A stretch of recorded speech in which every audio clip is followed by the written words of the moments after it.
Ready to break free from algorithms, vanity PR, and money-sucking ads? My name's Larissa Werstiak, and I've learned in 7 years of jewelry marketing that content is the crown jewel. My agency, Joy Joya, takes a holistic approach, leading with laser-focused storytelling, impactful content creation, and strategic content distribution. This method has worked for the solopreneur as well as the multi-million-dollar company, and now I'm sharing the same systems and tactics with you. Here's to standing out in the sea of sparkle. In today's episode 258, we're diving deep into the world of drops and how they can be a game changer for your jewelry marketing strategy. Drops, which refer to the release of products in limited quantities or for a limited time, can really create a sense of urgency and scarcity. This approach can be instrumental in compelling your audience to make quick purchasing decisions. For those of you already utilizing the drop model, we'll be talking about advanced tactics to enhance the success of your releases. And by fine-tuning your strategy, you can boost sales, accelerate sellout times, and keep your fans eagerly anticipating every release. This approach can be particularly enticing for jewelry brands like yours, where exclusivity and uniqueness are often valued. So let's talk about all the vast opportunities that drops can offer in capturing and sustaining your audience's attention. We'll be looking at this topic through the lens of Hilary Fink Jewelry, who we've been spotlighting as a jewelry brand case study. And if you're joining this podcast series for the first time this season, I'd suggest starting with episode 252. Doing so will introduce you to Hilary and allow you to follow this narrative from the beginning. Before jumping into our chat with Hilary today, I'll talk about why more jewelry brands are embracing drops, how you can use drops, the best way to market your drops, and steps you can take to improve on your future drops. But before we get to the solid gold, I'd like to take a moment to remind you that this podcast has both audio and video, so you can either listen on your favorite podcast platform or watch on YouTube by searching Joy Joya. You can always support the podcast for free by taking the time not only to subscribe, but also to leave a rating and review on Apple Podcasts. I'd love to know what you think about this episode or about any takeaways you've had recently. Okay, without further delay, let's get into today's episode, my sparklers. This one is all about drops and how you can utilize them to boost your marketing and sales efforts, especially if you sell products in limited quantities and or one-of-a-kind products. So first, let's talk about why have more jewelry brands been embracing drops in recent years. I want you to imagine a world where your jewelry brand isn't just selling products, but instead you're offering exclusive experiences. And this is the power that the drop method or model can bring for your customers. So the beauty of drops really lies in their ability to infuse your brand with exclusivity.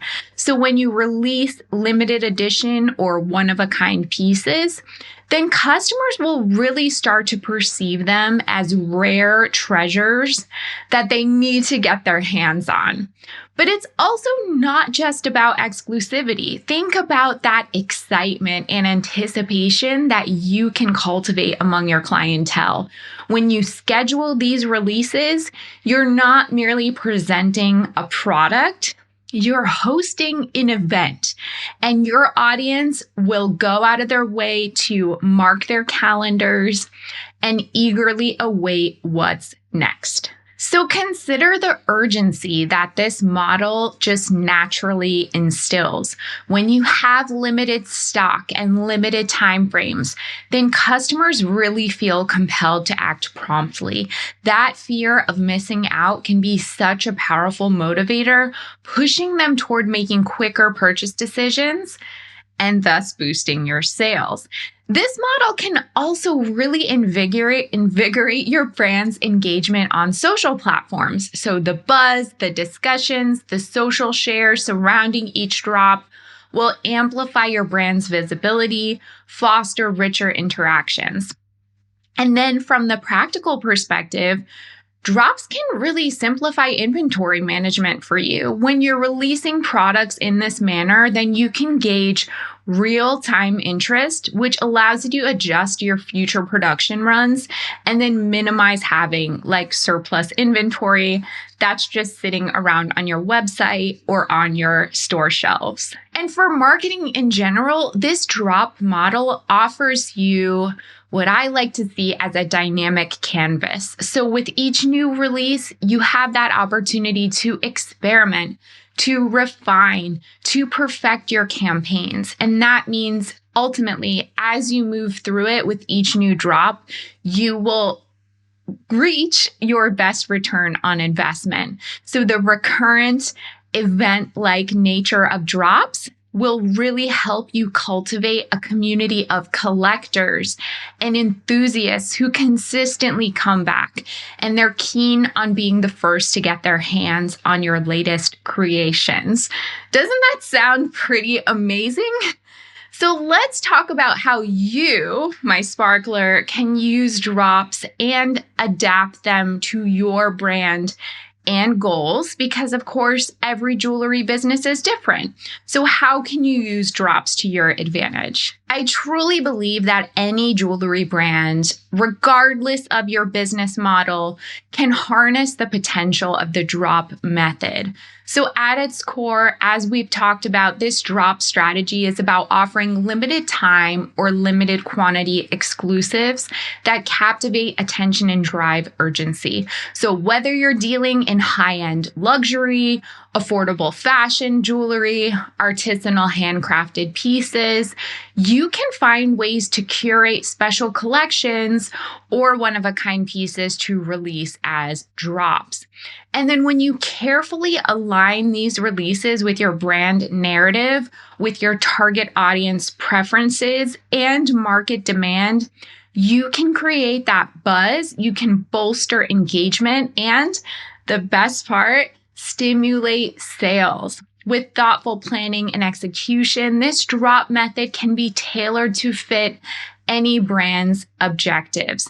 So you can choose to make your product drop universally accessible, or you can grant exclusive access to, say, just your email subscribers, which enhances subscriber value.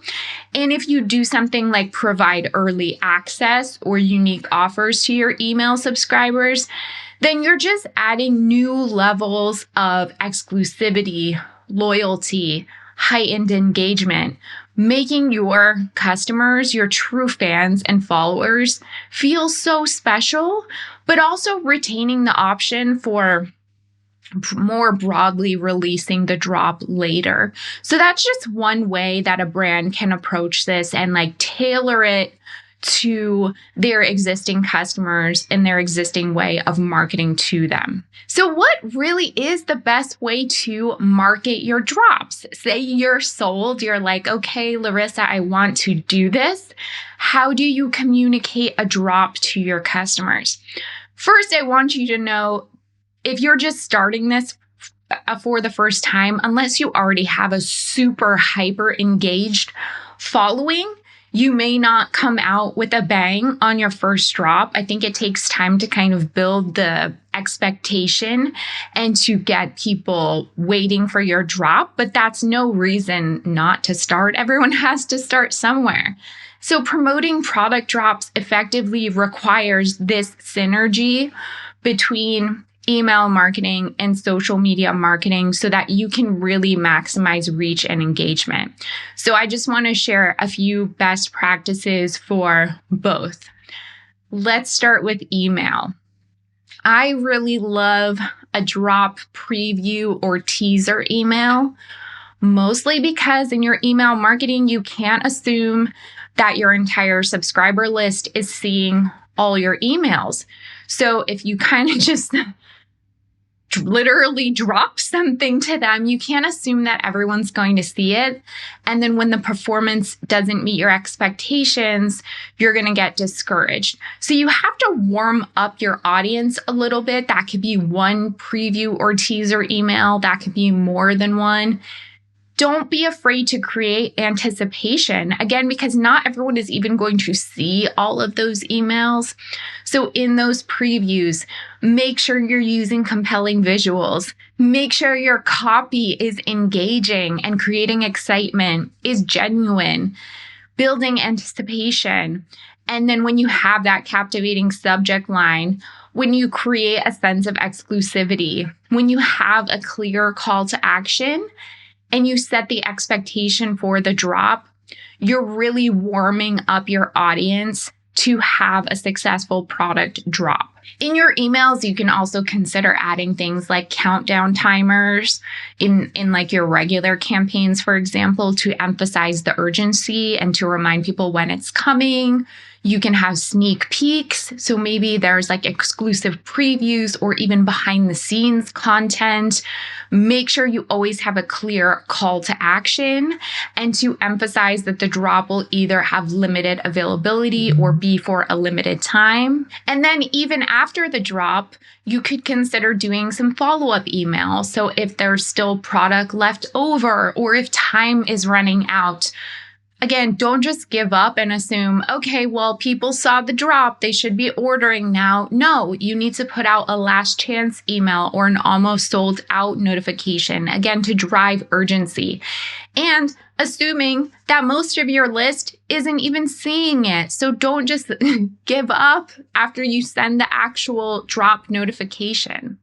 And then with social media, share teaser content, behind the scenes, kind of give sneak peeks to create curiosity and hype. Do countdowns in Instagram stories. You may even want to have some kind of exclusive offer for social media followers. Also, going live on social media is a good way to give that more personal touch, whether you personally want to show the products or create anticipation by doing some kind of sneak peek or some kind of build up. I think having that personal connection through live is a really good way to make the drop feel like more real. Now let's talk about steps you can take to improve on your future drops. So if you've already implemented drops and you're looking for ways to optimize and improve, I want you to consider the following. You know, I love data and feedback. After every drop, you can't just move to the next one without looking at what the results were, because how are you going to get better? So after each drop, you want to examine sales figures, your website traffic, your customer feedback. Really try to understand what worked and what didn't work so that you can refine your approach. Engage with your community. Try to really build a rapport with your audience on social media, especially the ones that do seem very responsive to your drops, the ones that do seem to get excited, the ones that do purchase right away. Understand what motivates them and what kind of products they'll want in the future so that you can continue improving. Work on optimizing your timing. So identify the best days and times for your audience.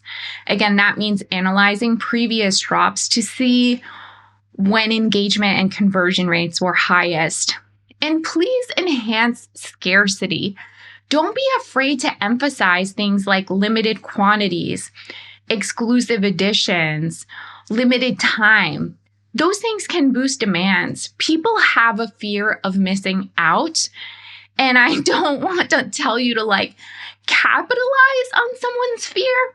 But if you feel like you have something great and you want your audience to connect with them, let them know that they only have a limited time to buy and see that as a service. Because if they want it and they miss it, they will be upset. So help them understand that. And then work on expanding post-purchase engagement. So after your drop, you want to engage with customers through things like thank yous, feedback requests, or even sharing and showcasing their user-generated content to build loyalty and anticipation for the next drop that you do. And what is my very most favorite tip? Plan ahead. The more that you do drops, the more that you'll realize that if you're able to plan ahead in advance, not only for yourself, but for your audience, to give them ample notice and to build anticipation, the drops will just be that much more successful than the ones that kind of come together at the last minute. So in our interview with Hillary that's coming right now, we'll be diving into her latest opal orbs collection. So these opals have garnered significant attention and popularity among her collectors. Recognizing this, Hillary decided to introduce some new additions, such as the hoop earrings with opal orbs. And for this launch, we also unveiled a refreshed email template, which not only provides a direct link to the entire collection, but also has specific buttons for individual products. And we've incorporated several other new features in this campaign, so stay tuned to discover what those exciting changes were and how they are helping her with her product drops. Hi, Hillary. I'm excited to chat with you about your opal orbs today. Hi, Larissa. I am too. Nice to see you. Nice to see you as well. So first, why don't you, in your own words, tell our audience a little bit about those opal orbs, which I know your current customers love and collect. Sure. So I get the opal orbs cut personally for me by a stonecutter in India. And he was introduced to me from one of my clients, actually. And he's the same person that I get my moonstone orbs from. And then I also get some like really beautiful, perfectly clear moonstone cabs for studs and other things. And so I was actually able to meet him in Tucson this past year. And it was just so nice to be able to put like a face to the name. And because otherwise we just communicate on Instagram. And so, from time to time, he'll send me little DMs like, hey, I cut these. Are you interested? And he just sent me a message just with all these pictures of these beautiful opal orbs that he had cut and of various sizes. And so I said, yeah, let's do it. I'm out of orbs right now for the opals. So let's go for it. And so I just thought it was a nice treat for my customers, especially the ones that collect my orbs. I have some that own, the moonstone orb. They own the rutilated quartz orb, and they own the opal orb. So I thought, yeah, why not have a little treat for my customers? That's so amazing that you have that relationship with the cutter. I think it's becoming more, I guess, prevalent now that jewelry designers have those kind of relationships with their suppliers, but it's still kind of rare. I mean, especially for more mass-produced jewelry. So it's amazing that you're able to say that to your clients. Yeah, I love it. I have a few different stone cutters like that. And I think what's really nice is, it's hard to buy stones just from like looking at a picture. And so, you get all these stones in and they're usually really great. If I say, hey, you know what, this one didn't really look the way it looked in the picture, or I noticed there's this thing with it, can I send it back? And a lot of times, especially if they're in India, they're like, yeah, no, we'll just don't bother sending it back. We'll just credit it for another one. And they're just usually really understanding and really nice about everything. Why do you think opals have become so popular with your collectors? It's kind of amazing to me that opals are still as popular as they are. I kind of think they're never going to go out of style. First of all, they're amazing stones, right? I mean, the whole idea that a stone can change color and has all these colorful flashes and, just the story of like how they're made geologically is really cool too. So I mean, it's hard to pinpoint why opals are so popular, but my clients love them. When I put out the opals collection last May, it was the best collection drop I've ever had. And they're beautiful stones. How can you not love them? Yeah, it's true. They are very cool. I loved the charms that you released, especially the more like orangey, warm kind of ones. They were very cool. Oh, that orange sunset orb. That's the first one that went. And I knew it would be. It was my favorite. And it was just, oh man, that was stunning. I would love to get some more of those like fiery orbs again. Yeah, it was beautiful. So another thing that was special about this opal drop was you added hoop earrings, which were very cool. So tell me a little bit more about the decision to do that. So my stonecutter, usually he just sends orbs that are around 10 millimeters and maybe a little bit bigger. This time he sent orbs that were like 7 and 8 millimeters as well. And I thought, well, they're a little, when I got them in person, I thought they're a little too small for, I think, charms for a necklace. And so I was initially thinking, oh, I'll just do like a French hook and hang them from French hook. And I did make some that originally that were on a hook and it just still wasn't right to me. And then I thought, oh, I make these hand hammered hoops that are great for earring charms. I've made custom earring charms in the past. And I thought, why don't I make these into little earring charms for the hoops? And so I slid one on and I really loved it. And then the great thing about them is that if you just want to wear the hoop, then you just have hoops. You can just slide the charm off of it and you have like a really nice classic looking hoop. So I think it's kind of a win-win situation. Yeah, it's like a 2-for-1 purchase. Wow. How can you go wrong with that?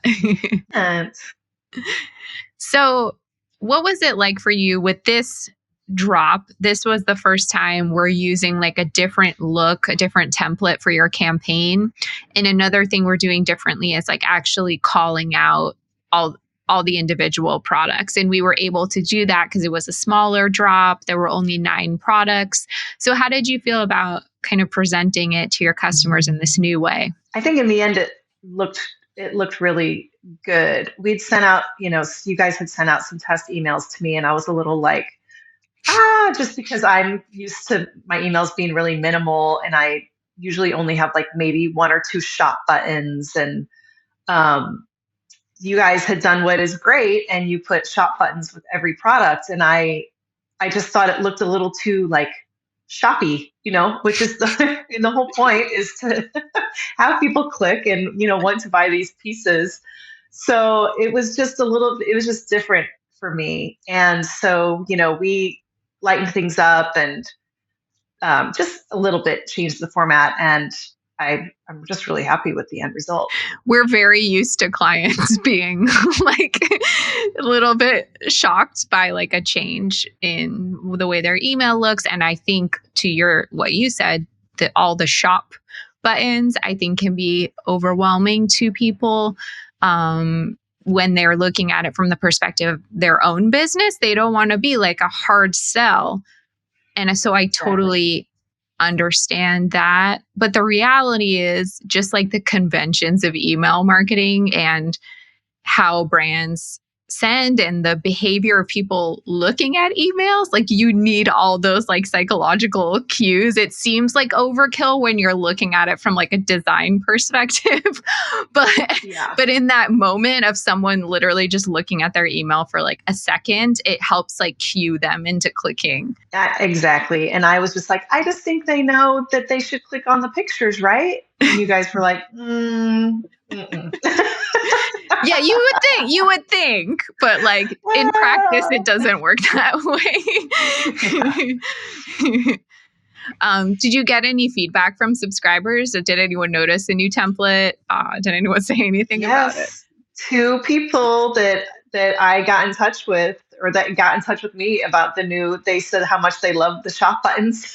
Oh, that's so funny. Yeah, they really appreciated that it was just really easy to shop because what happened in the past is that I'll do these releases and so I'll have my preview email and I'll say, hey, everything's going up online tomorrow and here's all the pictures of what it looks like, the pieces that are going to be dropped, but they don't have buttons because it's not released yet, right?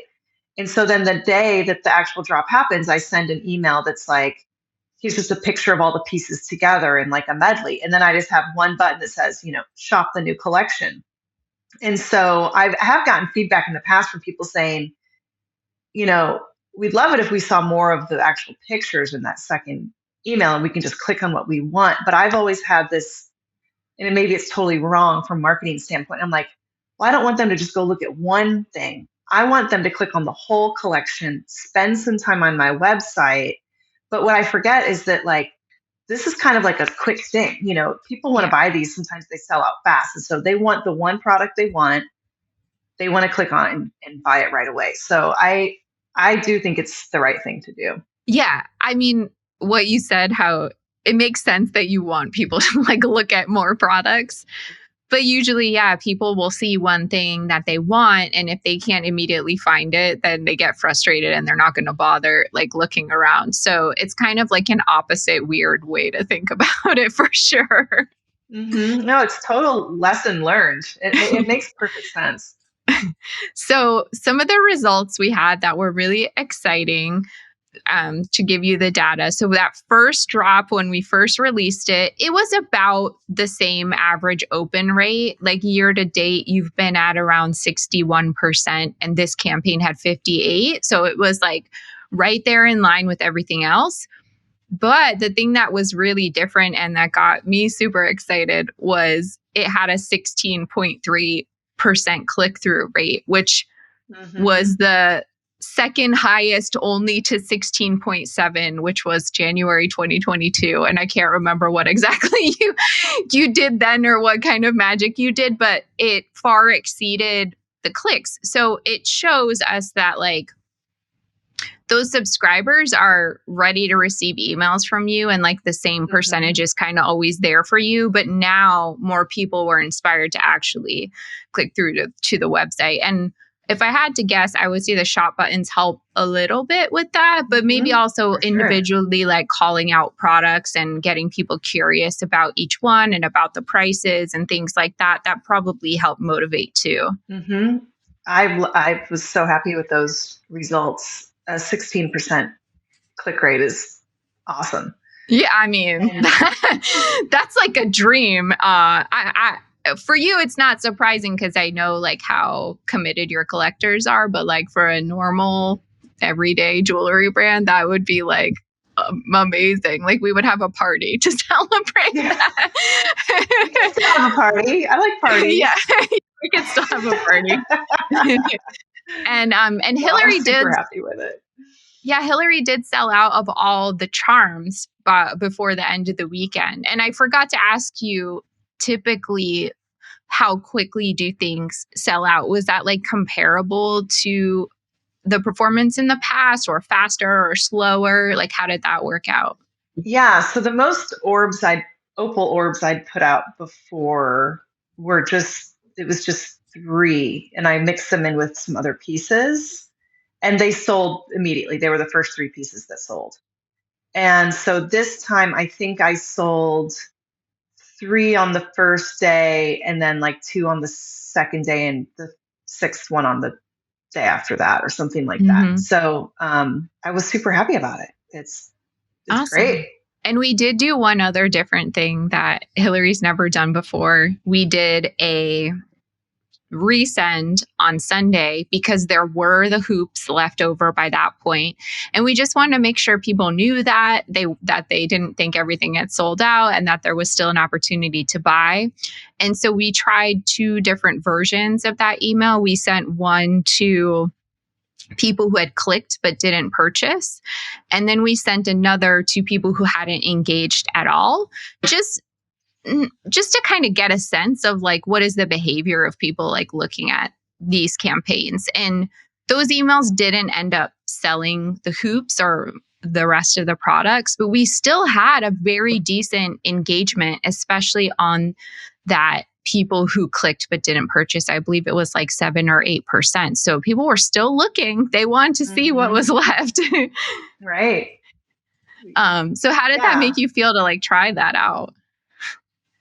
Well, at first I was like, no, don't send them another email. I don't want to bother them.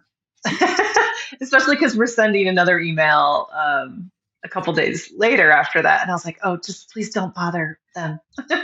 And you and your team, you guys were like, hey, Hillary, all of our clients send these emails out on collection drop just to let people know what's left. And I was like, oh, okay. I don't know. I just need to get that out of my head that I'm bothering my clients.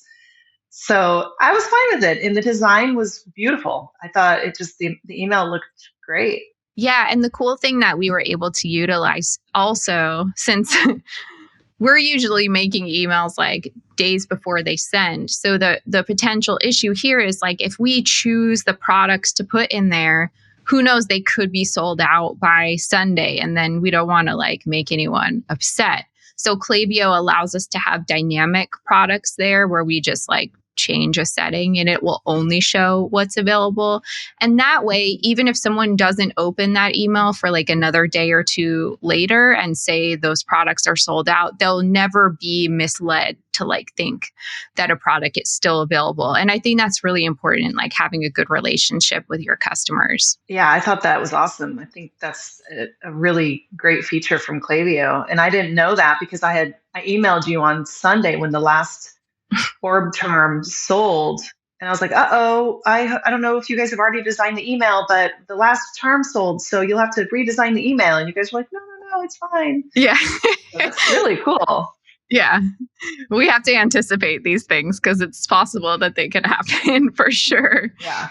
Yeah. And then in terms of, so you do have some hoops left, and everyone listening, if you want some good hoops, you should go check them out because they're very cool. But I'm curious what you think, like what happens for you in the past when you have things left over from drops. What are you planning to do with the earrings? I'm never too worried about it. I know pieces always sell eventually, or I can send these off to some of the shops that carry my work. I like to actually have a robust, ready to ship section. So, in a way, it's a good thing that when collections don't totally sell out, because then it just means there's always something for people to choose from when they go to my website. Mm-hmm. Just at random times, it's not a collection drop. I mean, I've had people email me before and get upset with me when they go to my website and all they see are sold out signs like in certain collections. And I'm like, sorry, I don't know what to say. Yeah. So I think it's actually totally okay. And I think it's always fun to kind of re-merchandise them and images. I'll choose some other pieces and do like a group shot with them, and just it's fun to have options to play with. Yeah. I was thinking too, when you were talking about the 2-in-1 kind of thing, I like intellectually knew that about these earrings, but like when you look at them, you kind of don't imagine that for yourself or imagine the flexibility of how that could work. So it might be good to like present that also in the future. Yeah, I need to take some pictures of them with them off of the hoops. And I need to get some pictures of these on model too, which is always tricky for me. And I know, especially with earrings, people always want to know how they look. So it's just getting model shots is always hard for me.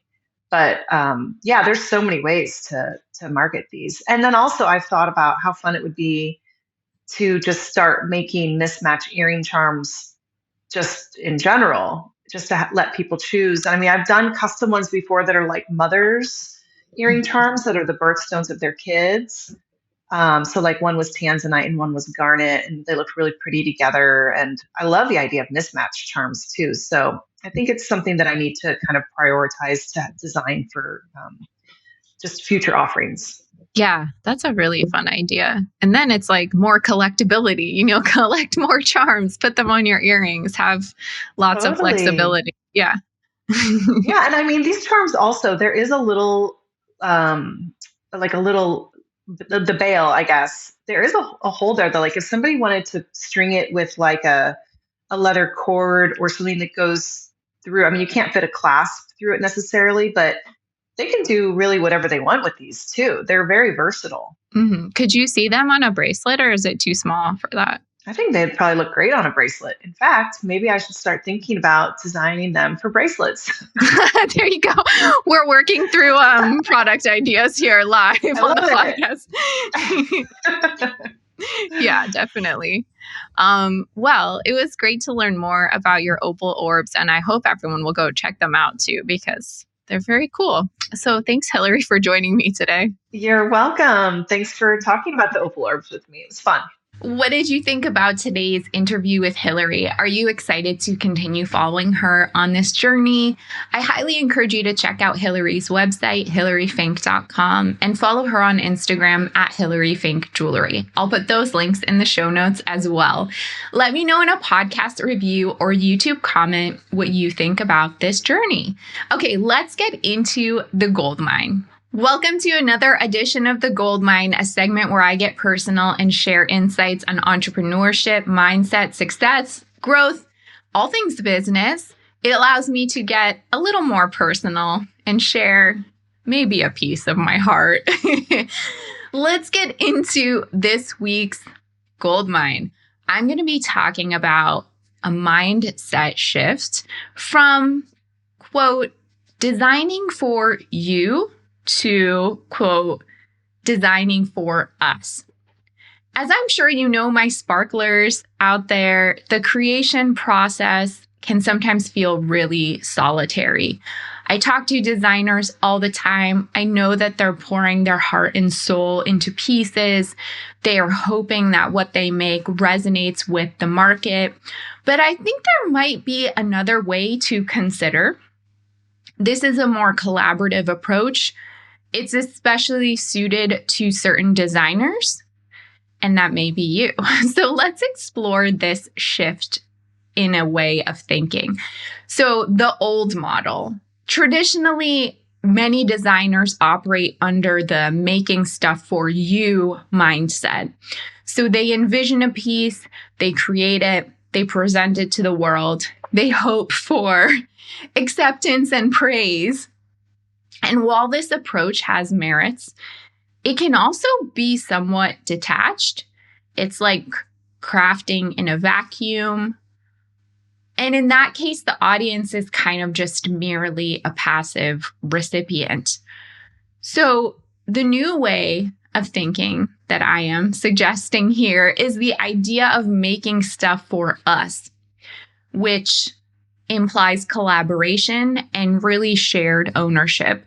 So instead of solely dictating as the designer what is beautiful or trendy or what comes to your brain on a whim, it's more about understanding and echoing the collective desires of your target customer, their needs, and the aspirations of the community that you're really designing for, and to think of it more as a community rather than as a consumer of your creativity. And I don't think this is necessarily right for everyone, but I think that it's particularly a good idea for those who maybe you're the face of your brand and you do feel a profound connection with your target audience, but maybe you haven't figured out how to fully express or communicate that. So if you as a designer see your own stories and your own values and your own perspective mirrored in the audience that you want to be reaching and touching and resonating with, then this more collaborative approach can amplify your authenticity as a brand. Maybe for others, this collaborative approach can feel forced and it doesn't align with the brand's essence, but I think it's one worth considering. So what does it mean to kind of live the brand and design or make for us? I think one way to communicate this philosophy is for you as a designer to, one, wear your own product and wear it passionately, showing the us. How do you style the pieces? How do they live with you in your everyday life? So that way you're not only demonstrating your personal connection as the creator, but also as someone who integrates these designs into their lives and that way inspiring your audience. So sharing personal stories, sharing the meanings behind each piece, all those things can deepen the bond you have with your community. It makes all the jewelry pieces feel like more than just an accessory and instead a narrative of shared experiences and emotions. So if that does sound like something you want to explore and play with a little more, these are some action steps that you can try. 1, engage with your audience. So use those social media polls, feedback sessions, even in-person like collaborative events to directly involve your audience in your design process. Show them behind the scenes. Show them that you're making for them and listen to their preferences too and incorporate them into your designs. Make them a part of the journey.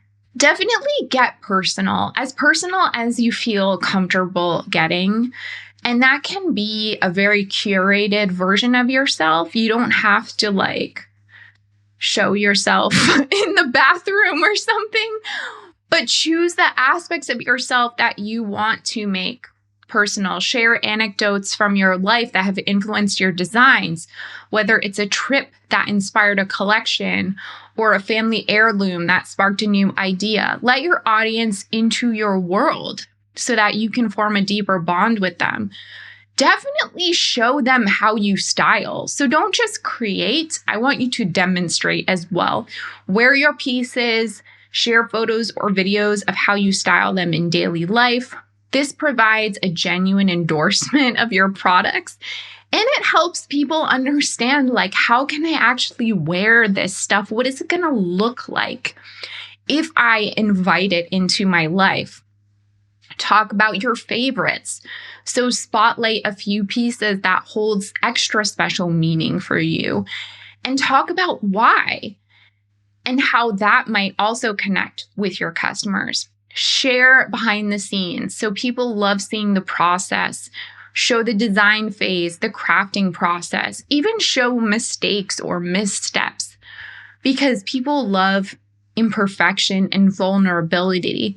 And to that point, be super honest and transparent. Have an open dialogue to foster trust. You yourself, I would try to stay updated, immersing yourself in trends, cultural shifts, shared experiences that might resonate with your target audience so that you're kind of like keeping your finger on the pulse of that. Incorporate feedback. If you get feedback, if you get suggestions, if you hear preferences from your target audience, I'm not saying like you don't totally have to just give yourself up to your audience, but I think it means a lot when you incorporate those things into your work. It shows that you are listening. You can try hosting collaborative events. So consider organizing events where your clientele can co-design or customize pieces. That way you can work on building community and then celebrate that community. So spotlight those customers who wear your pieces. It shows that you acknowledge that they belong to your community, to a community, and it emphasizes that you're genuinely interested in building out that community. So if you're a designer that you feel intrinsically connected with your audience, this for us mindset, again, can foster more inclusivity. Make it about mutual inspiration, shared stories, and shared emotions. What do you think? Let me know in an Instagram DM, a podcast review, or YouTube comment. That's it for today. Did you have questions about today's episode? You can always email me, Larissa, that's LARYSSA @joyjoya.com. If you love this podcast, please share it with a friend who'd appreciate it. And don't forget to subscribe as well as leave a review on Apple Podcasts. If you're completely new to digital marketing, then you'll want to purchase and read a copy of my book, Jewelry Marketing Joy. Visit joyjoya.com/book for more information.